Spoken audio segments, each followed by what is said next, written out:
نحمده ونصلي على رسوله الكريم أما بعد فأعوذ بالله من الشيطان الرجيم بسم الله الرحمن الرحيم قاف والقرآن المجيد بل عجبوا أن جاءهم منذر منهم فقال الكافرون هذا شيء عجيب أإذا متنا وكنا ترابا ذلك رجع بعيد قد علمنا ما تنقص الأرض منهم وعندنا كتاب حفيظ بل كذبوا بالحق لما جاءهم فهم في أمر مريج صدق اللہ العظیم۔ قاف، قسم ہے قرآن بزرگی والے کی، بلکہ تعجب کیا انہوں نے اس پر کہ آیا ان کے پاس انہی میں سے ایک ڈرانے والا۔ پس کہا کافروں نے یہ عجیب چیز ہے، کیا جب ہم مر جائیں گے اور ہم مٹی ہو جائیں گے زندہ ہوں گے؟ یہ لوٹنا امکان سے بعید ہے۔ تحقیق ہم جانتے ہیں جو کچھ کم کر رہی ہے زمین ان سے، اور ہمارے پاس ہے ایک کتاب جس میں سب کچھ محفوظ ہے، بلکہ انہوں نے جھٹلایا دین حق کو جب ان کے پاس آیا، بس یہ ایک الجھی ہوئی بات میں ہے۔ یہ سورہ قاف ہے اور مکۃ المکرمہ میں نازل ہوئی ہے۔ 45 اس کی آیات اور 3 رکوع ہیں۔ ابتدا ہی سے اللہ تعالی نے قرآن مجید کی حقانیت کو ثابت کرنے کے لیے اس کی قسم کھائی ہے۔ اس کے شروع میں جو قاف ہے، اس قاف کے بارے میں علماء نے فرمایا ہے یہ ایسا لفظ ہے کہ اللہ کے علاوہ اس کا معنی کوئی نہیں جانتا۔ کوئی کائنات میں ایسا پیدا ہی نہیں ہوا کہ جس کو اس کا معنی اللہ نے بتایا ہو، لہذا یہ اللہ کا راز ہے، اور اللہ کے رازوں کے پیچھے کسی کو نہیں پڑنا چاہیے۔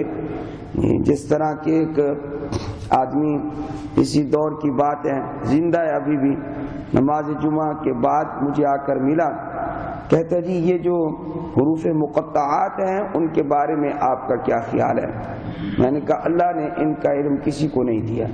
یہ قاف اور طٰہٰ اور یاسین اور اسی طرح اور کلمات ہیں، الف لام میم، الف لام را، حامیم، حامیم عین سین قاف۔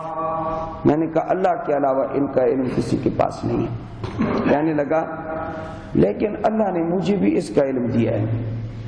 میں نے کہا واہ بھائی واہ، تمام علماء ساری زندگیاں لگا کر وہ یہی کہتے ہوئے اللہ کو پیارے ہو گئے کہ اس کا علم اللہ کے علاوہ کسی کے پاس نہیں ہے۔ کہتے میرے پاس تھوڑا سا علم ہے۔ میں نے کہا اچھا ذرا بتانا۔ یہ ظاہراً بھی متشرع نہیں تھا، یعنی ظاہراً داڑھی باڑھی بھی اس کی نہیں تھی، تو عربی سے اس کو شدھ بوت تو ویسے ہی نہیں تھی، تو کہنے لگا کہ میرے پاس اس کا علم ہے۔ میں نے خاموشی اختیار کی۔ امام صاحب نے مجھے بعد میں بتایا کہ اس کی بات جو ہے نا آپ محسوس نہ کریں، یہ پہلی مرتبہ آپ کو ملا ہے، ہم جانتے ہیں، اور یہ اس علاقے میں رہتا ہے، نماز پڑھتا ہے، اس کا تھوڑا سا دماغ کھسکا ہوا ہے، تو اس لیے جن لوگوں کا دماغ تھوڑا سا ہل جاتا ہے وہ کہتے ہیں ہمیں قرآن کا علم ہے، اور قرآن کے بھی ان چیزوں کا علم ہے کہ جن کا علم اللہ نے کسی کو نہیں دیا، وہ کہتے ہیں ہمیں ان کا علم ہے۔ تو یہ عجیب سی بات ہے، اللہ تعالیٰ معاف فرمائے۔ فتنے ہوتے ہیں نا، یہ فتنے تو وہ فتنوں کی شکل میں ظاہر ہوتے ہیں۔ تو خیر 2-3 جمعہ وہ پھر آتا رہا، پھر خاموشی اختیار کر گیا، پھر دعویٰ نہیں کیا۔ تو اللہ تعالیٰ ایسے لوگوں کو ہدایت نصیب فرمائے کہ قاف انہی مقطعات میں سے ہے کہ اللہ کے علاوہ اس کا علم کسی کے پاس نہیں ہے، یہ اللہ ہی جانتا ہے۔ اللہ نے فرمایا والقرآن المجید، قسم ہے قرآن کی جو بزرگی والا ہے۔ حضرت شاہ عبد القادر رحمۃ اللہ علیہ اس کا ترجمہ کرتے ہیں، قسم ہے قرآن کی جو شان والا ہے، یعنی اللہ نے قرآن کریم کو عظمت بخشی ہے۔ اور اس لیے بھی حضرت مولانا اشرف علی تھانوی رحمۃ اللہ علیہ فرماتے ہیں اس لیے مجید کی صفت لائی گئی ہے یہاں پر قرآن بزرگی والا ہے، قرآن شان والا ہے۔ اللہ نے تمام کتابوں پر قرآن مجید کو فضیلت بخشی ہے، اس لیے اللہ نے کہا المجید۔ بل عاجبوا ان جاءہم، یہ مجید قرآن کی صفت بھی ہے اور یہ مجید اللہ کی صفت بھی ہے، اور قرآن بھی اللہ کا کلام ہے اور اللہ کی صفت ہے۔ فرمایا بل عاجبوا ان جاءہم منذر منہم، ہم نے قرآن کریم بھیجا تو کیا ان کو کیا کرنا چاہیے تھا؟ ان کو ایمان لانا چاہیے تھا، ماننا چاہیے تھا۔ خصوصاً نبی کریم صلی اللہ علیہ وسلم فرمایا کرتے تھے مرنے کے بعد دوبارہ زندہ ہونا ہے اور قیامت آنی ہے، قیامت قائم ہوگی، وہ نہیں مانتے تھے۔ تو فرمایا اللہ پاک نے بلکہ ان کو تعجب ہوا ہے، ماننے کی بجائے تعجب ہوا ہے ان کو اس بات پر کہ انہی میں سے ایک ڈرانے والا آ گیا۔ سب سے زیادہ تعجب اس بات پر ان کو ہوا کہ انہی میں سے ایک ڈرانے والا آ گیا۔ خود کہنے لگے فقال الکافرون ھذا شیء عجیب، یہ تو عجیب چیز ہے۔ اب دو باتیں عجیب ان کو لگی۔ نمبر ایک یہ ہے کہ ڈرانے والا خود آیا، پیغمبر تو وہ انسانوں میں سے آیا۔ کہتے ہیں ہم بھی انسان ہیں اور وہ بھی انسان ہے، تو یہ پیغمبر کیسے بن گئے؟ نبی کریم صلی اللہ علیہ وسلم کے بارے میں کہنے لگے کہ ہم بھی انسان ہیں، وہ بھی انسان ہیں، یہ اللہ کے نبی کیسے بن گئے، یہ اللہ کے پیغمبر کیسے بن گئے؟ ایک تو اس بات پہ ان کو تعجب ہوا، حالانکہ یہ بات بدیہی ہے کہ اللہ جس قوم کی طرف بھیجنا چاہتا ہے تو انہی کا بندہ ہوتا ہے جو ان کو سمجھاتا ہے، یہ انہی میں سے اللہ تعالیٰ اٹھاتا ہے۔ تو یہ تو اللہ تعالیٰ کا قانون چلا آ رہا ہے۔ عرب کے لیے اللہ پاک نے یہ عرب میں سے بھیجنا تھا، تو کہتے اس بات میں تعجب کی کیا ضرورت ہے کہ ہم میں سے اللہ نے پیغمبر بنا دیا، تو یہ بھی بشر ہے، یہ انسان ہے، اور انسان ہو کر اللہ کا پیغمبر کیسے بن گیا، یہ ان کو تعجب ہوتا تھا۔ آج کل بھی بہت کثیر تعداد میں ایسے لوگ ہیں جو کہتے ہیں بھائی پہلے مشرکین میں یہ بات تھی، وہ کہتے تھے یہ اللہ کے نبی ہی نہیں ہیں، محمد صلی اللہ علیہ وسلم اللہ کے نبی ہی نہیں ہیں۔ کیوں؟ اس لیے کہ یہ بشر ہیں، اس لیے کہ یہ بشر ہیں۔ آج کل کے لوگوں کا عقیدہ پتہ ہے کیا ہے؟ وہ یہ کہتے ہیں یہ اللہ کے نبی تو ہیں لیکن بشر نہیں ہیں۔ تو پہلے والے مشرکین اور آج والے مشرکین کے درمیان میں یہ فرق ہے، ہیں یہ بھی مشرک، لیکن فرق کیا ہوا؟ فرق یہ ہے کہ پہلے والے مشرکین کہتے تھے کہ محمد اللہ کے نبی ہی نہیں ہیں، اللہ کے پیغمبر ہی نہیں ہیں، اور آج کل کے جو مشرک مزاج لوگ ہیں وہ کہتے ہیں نہیں یہ محمد مصطفیٰ اللہ کے رسول تو ہیں لیکن بشر نہیں ہیں۔ لیکن قرآن نے کہا کیا میرا محمد میرا پیغمبر بھی ہے اور بشر بھی ہے، تو جو ہم نے دونوں باتیں ماننی ہیں، کیا کہ آپ صلی اللہ علیہ وسلم بشر بھی ہیں اور آپ صلی اللہ علیہ وسلم اللہ کے پیغمبر بھی ہیں، تو صحیح عقیدہ یہ ہے۔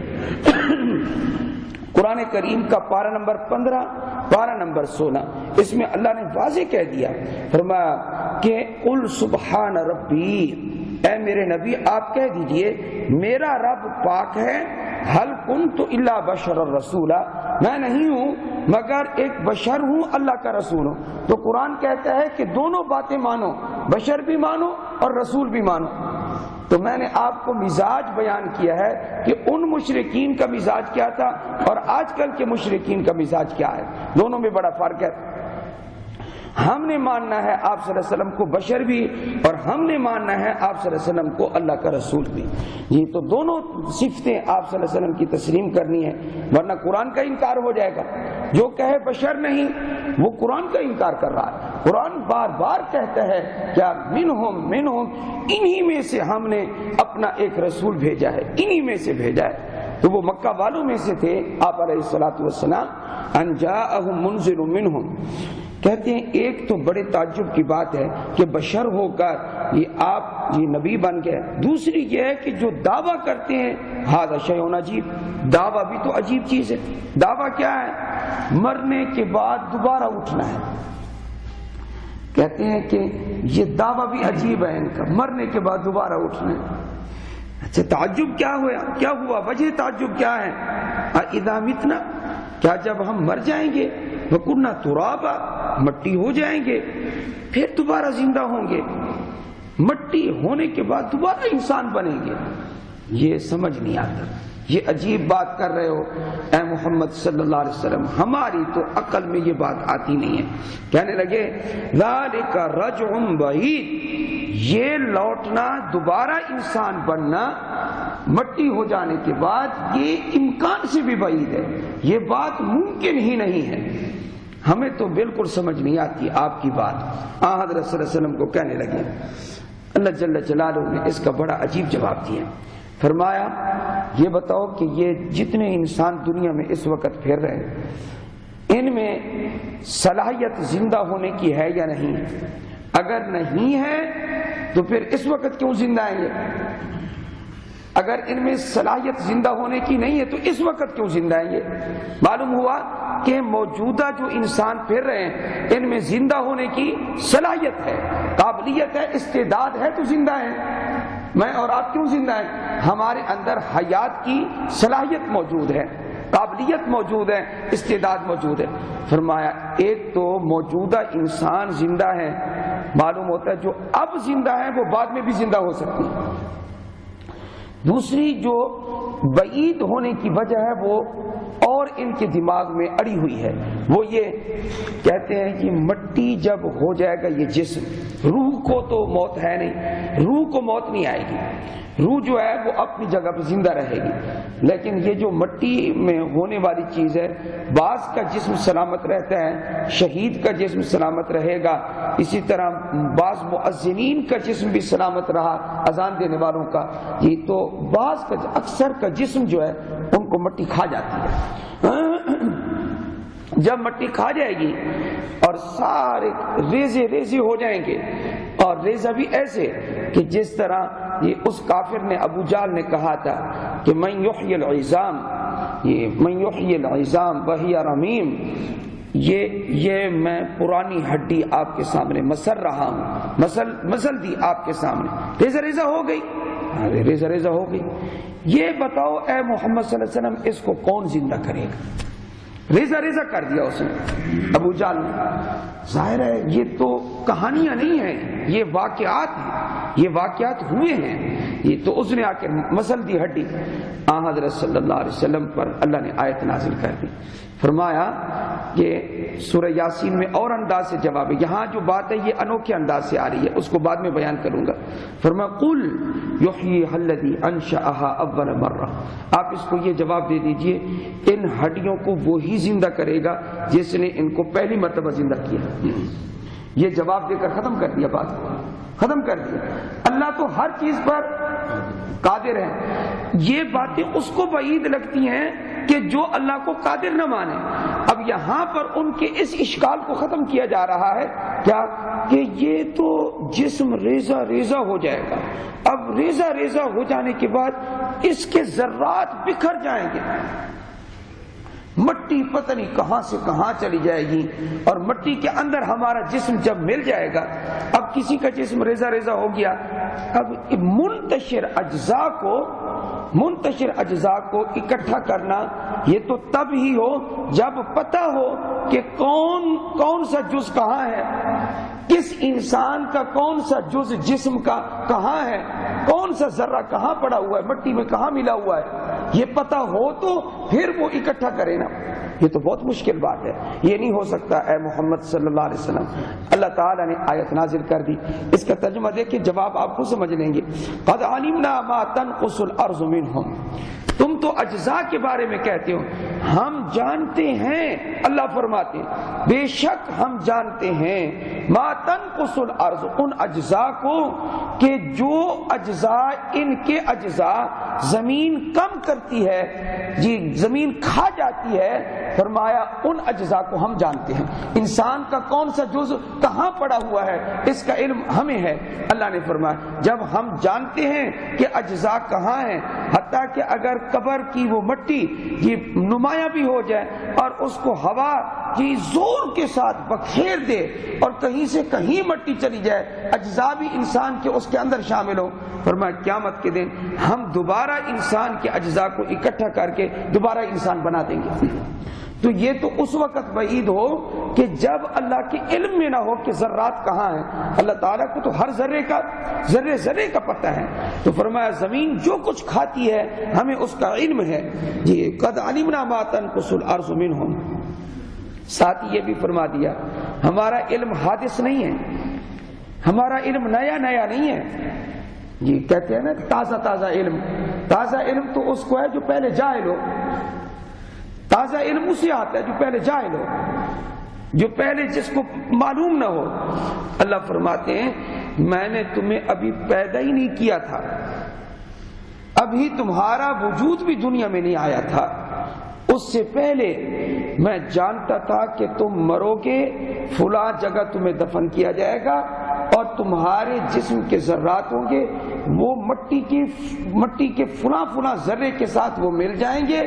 فرمایا یہ ساری باتیں تمہارے پیدا کرنے سے پہلے میں جانتا تھا, اور میں نے تو اس ساری تفصیل کو, یہ اس ساری شرح کو میں نے تو لوح محفوظ کے اندر بھی لکھوا دیا ہے.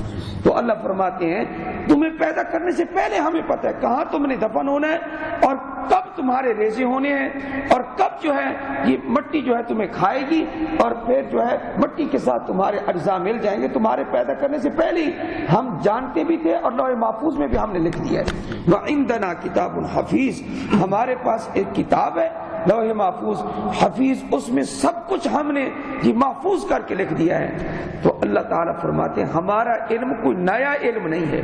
میں نے جملہ عجیب بول دیا, نیا علم اس کے پاس آتا ہے جو پہلے سے کیا ہو, جاہل ہو. آپ کہتے نہیں جی ہمیں جو ہے آپ سے نالج ملا ہے, یعنی آپ فلاں چیز جو ہے اضافہ ہوا ہے, معلومات میں اضافہ ہوا ہے. تو معلومات میں اضافہ اسی کا ہوتا ہے جس کے پاس پہلے معلومات نہ ہو, اور اللہ جل جلالہ کے پاس تو ساری معلومات پہلے سے موجود ہے. اس لیے اللہ کا علم قدیم ہے, اللہ کا علم حادث نہیں ہے. وَعِندَنَا كِتَابٌ حَفِيظٌ. فرمایا بل کذبوا بالحق, بلکہ انہوں نے حق بات کو جھٹلا دیا, دین حق کو جھٹلا دیا. یہ بات یاد رکھیں کہ جب ہم عقل سے کام لیں گے نا, شریعت کی باتوں کے مقابلے میں گمراہ ہو جائیں گے. عقل چھوڑ دو, بالکل عقل کے گھوڑے نہ دوڑاؤ شریعت کے مقابلے میں, ورنہ ڈاواڈول ہو جاؤ گے. یہ امام فخر الدین رازی رحمت اللہ علیہ کا قصہ کتابوں میں بڑا مشہور ہے. شیطان موت کے وقت آیا. آپ امام فخر الدین رازی کو نہیں جانتے, یہ فلسفی, منطقی اور مفسر تھے, بہت زبردست اعلیٰ ذہین ترین انسان گزرا ہے فخر الدین رازی رحمت اللہ علیہ. ہم نے پڑھی ہے ان کی تفسیر کبیر 32 جلدوں میں, عربی میں 32 جلدوں میں. تو وہ تفسیر میں جو کچھ لکھتے ہیں بڑی پائے کی بات لکھتے ہیں. تو فرمایا موت کے وقت ساری عمر وہ عقلی باتیں کرتے رہے, اور عقل جو ہے وہ اس کو غالب کرتے رہے, لیکن شیطان جو ہے سوال جواب کرنے لگا. شیطان جو ہے آ کر کہنے لگا تو رب کو مانتا ہے, یعنی موت سے پہلے, یہ قریب موت کے, رب کو مانتا ہے؟ مانتا. کس دلیل سے مانتا ہے؟ میں اس دلیل سے مانتا ہوں اللہ نے آسمان بنایا.